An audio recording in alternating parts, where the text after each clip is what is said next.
sinabi ni Secretary Boss, narinig ko siya, hindi daw magpa-prosper. Malaking kalokohan yan.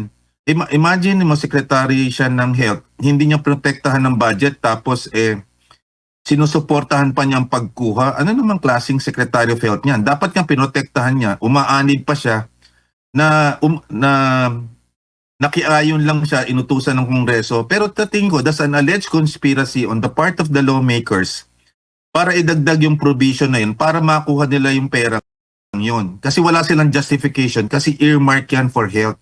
So ngayon, binaliwala ng Korte Suprema, hindi nyo pwedeng gamitin yan. Kasi a provision in the General Appropriation Act cannot supersede a Republic Act kasi mas mataas na batas yan at saka earmark yan or special funds yan for health. So hindi ko malalaman kung saan lumulugar ang cabinet members natin, kung sa pera para sa program appropriation, sa flood control, or para sa kalusugan. Kaya dapat ang taong bayan mag-alsa because this people's money, contribution yan ng mga tao sa direct contributors at pera yan na nakukuha sa tobacco and alcohol na naka-earmark para sa PhilHealth.